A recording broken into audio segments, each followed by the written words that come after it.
कांग्रेस सांसद राहुल गांधी के नेतृत्व में भारत जोड़ो यात्रा की रफ्तार हर दिन के साथ बढ़ रही है और यात्रा की ये रफ्तार आम जनता पर तो प्रभाव डाल ही रही है, साथ ही विरोधियों को भी प्रभावित कर रही है। और जब से ये यात्रा शुरू हुई है तब से कई विरोधियों ने इस यात्रा की तारीफ की है। तो आखिर क्या है इसके मायने? क्या 2024 के लिए है शुभ संकेत? राहुल के आगे घुटने क्यों टेक रहे हैं विरोधी? क्या कांग्रेस के साथ आगे बढ़ने की तलाश रही है संभावना? ये वो सवाल हैं जो भारत जोड़ो यात्रा के साथ साथ चल रहे हैं और इन दिनों चर्चा का विषय बने हुए हैं, क्योंकि जैसे जैसे यात्रा आगे बढ़ रही है उसकी लोकप्रियता भी बढ़ रही है। तो आज की स्पेशल रिपोर्ट में बात राहुल के आगे घुटने टेक रहे विरोधियों की। नमस्कार, मैं हूं अंशिता श्रीवास्तव। आइए जानते हैं कि भारत जोड़ो यात्रा कैसे विरोधियों को कर रही धराशायी। कांग्रेस की भारत जोड़ो यात्रा इस समय महाराष्ट्र में है और यहां भी यात्रा का दबदबा कायम है। भारी संख्या में लोग कांग्रेस की यात्रा का हिस्सा बन रहे हैं, लेकिन इन सब के बीच सबसे हैरान करने वाली बात यह है कि इस यात्रा को सिर्फ आम जनता ही नहीं बल्कि विरोधियों का समर्थन मिलना भी शुरू हो गया है और विरोधी भी इस यात्रा की तारीफ कर रहे हैं। अब इसके क्या मायने हो सकते हैं? क्या वो कांग्रेस के साथ नई संभावनाएं तलाश रहे हैं या फिर कुछ और? इस सब पर भी बात करेंगे, लेकिन उससे पहले ये जान लेते हैं कि उन लोगों के बारे में जो कांग्रेस की आलोचना करते नहीं थकते थे लेकिन आज भारत जोड़ो यात्रा की तारीफ कर रहे हैं। राहुल गांधी ने जब से भारत जोड़ो यात्रा शुरू की तब से विरोधी पूरी तरह से बैकफुट पर चले गए हैं। पार्टी के अंदर जो लोग पहले राहुल की क्षमता पर सवाल उठाते थे अब वो राहुल गांधी में ही भविष्य देख रहे हैं। इतना ही नहीं, अब तो बीजेपी नेता भी राहुल के गुणगान कर रहे हैं, जिनमें सबसे ऊपर नाम है इंदौर से लगातार 8 बार सांसद बनने का रिकॉर्ड बनाने वाली पूर्व लोकसभा स्पीकर सुमित्रा महाजन का। उन्होंने राहुल गांधी की जमकर तारीफ की है। उन्होंने कहा कि हम लोकतंत्र में हैं और प्रजातंत्र में विपक्ष की अपनी एक भूमिका रहती है। विपक्ष को भी मजबूत रहना चाहिए जो पूरे हिंदुस्तान को ध्यान में रखकर बात करे। जब हम विपक्ष में थे तब अटल, आडवाणी के लिए बोला जाता था। आज भी हम विपक्ष की कल्पना करते हैं तो लगता है कि ऐसे ताकतवर नेता होने चाहिए जो सरकार को जगाते रहें। महाजन को राहुल गांधी में अब ऐसे ताकतवर नेता की छवि दिखाई दे रही है। उन्होंने कहा कि राहुल गांधी पदयात्रा से अगर वास्तव में हिंदुस्तान को समझने की कोशिश कर रहे हैं तो मैं उनका स्वागत करती हूं। देश में कई महापुरुषों ने पदयात्रा की है और सफल रहे हैं। मैं चाहूंगी कि राहुल गांधी समझ बूझकर आगे की बात कर पाएं। राहुल अपनी पदयात्रा से देश को मजबूती देना चाहते हैं या संगठन को, मैं उस बात पर नहीं जाना चाहती। मैं इसी रूप में इस बात को लेती हूं कि एक युवा नेता देश को समझने निकला है तो वो देश का भला ही सोचेगा और सोचना भी चाहिए। मुझे इतना अच्छा लगा, सच बताती हूँ। मैं जब प्रवचन करती थी तब मैं बोलती थी जिसको भी देश के लिए काम किया है, मैं महापुरुषों के उदाहरण देगी। उन्होंने पहले हिंदुस्तान को देखा और काम में लग गए।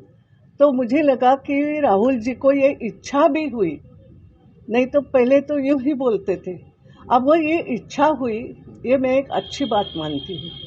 सुमित्रा महाजन के बयान से कांग्रेस गदगद दिखाई दे रही है।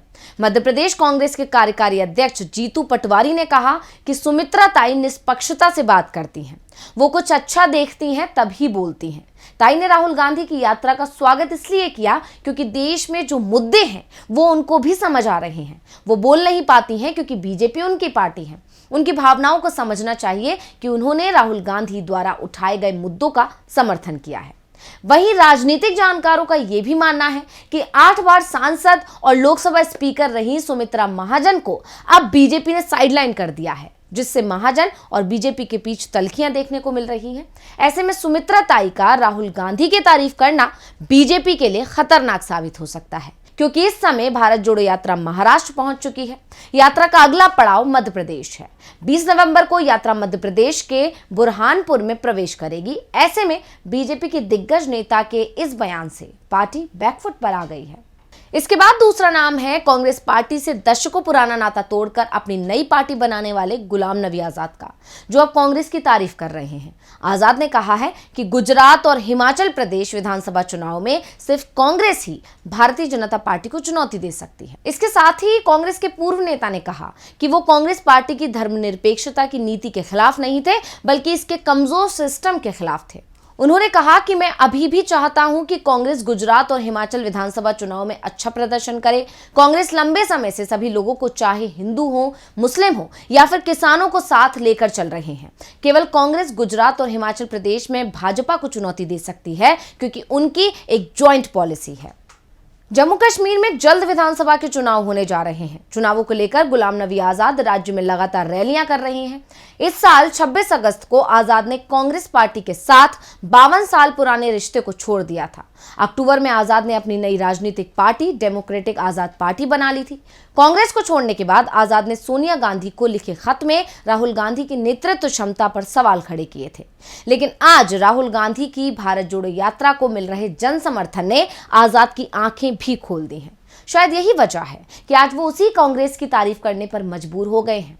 अब आजाद के बदले बदले अंदाज ने कई सवाल खड़े कर दिए हैं कि क्या फिर कांग्रेस में वापस लौटना चाहते हैं आजाद।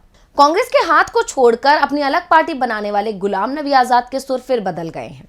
कांग्रेस पार्टी और राहुल गांधी को कोसने वाले आजाद एक बार फिर खुद के लिए पार्टी में जगह बनाने की कोशिश कर रहे हैं, और इस बात को बल मिल रहा है उनके बयानों से, जो इस बात का संकेत है कि भारत जोड़ो यात्रा अपना असर दिखा रही है।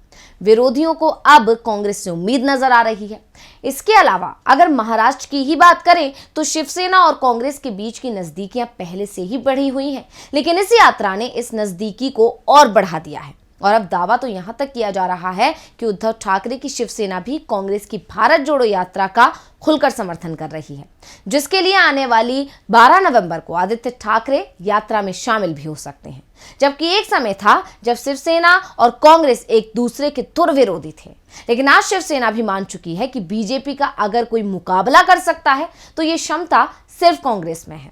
इन सब के अलावा बीजेपी नेता और मेघालय के पूर्व राज्यपाल रहे सत्यपाल मलिक ने भी भारत जोड़ो यात्रा को लेकर राहुल गांधी की तारीफ की। उन्होंने कहा कि मुझे उम्मीद है कि भारत जोड़ो यात्रा का भी देश के लिए कुछ अच्छा परिणाम होगा। अब इस बात से कोई अनजान नहीं है कि सत्यपाल मलिक और बीजेपी के संबंध बहुत ज्यादा अच्छे नहीं हैं। ऐसे में यात्रा के जरिए मजबूत होती कांग्रेस से मलिक को भी कुछ उम्मीदें नजर आ रही हैं।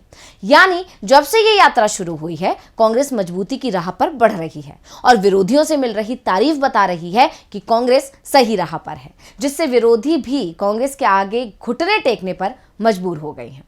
तो आज की स्पेशल रिपोर्ट में बस इतना ही। फिर हाजिर होंगे एक और स्पेशल रिपोर्ट के साथ। नमस्कार। हमारे चैनल से जुड़े रहने के लिए YouTube पर टाइप करें DB लाइव, सब्सक्राइब बटन को क्लिक करें और बेल आइकन को दबाना न भूलें, ताकि खबरें आप तक पहुंचती रहें। देखते रहिए DB लाइव, क्योंकि यहाँ हैं खबरें लगातार। हमारे चैनल से जुड़े रहने के लिए YouTube पर टाइप करें DB लाइव, सब्सक्राइब बटन को क्लिक करें और बेल आइकन को दबाना न भूलें, ताकि खबरें आप तक पहुंचती रहें। देखते रहिए DB लाइव, क्योंकि यहाँ हैं खबरें लगातार।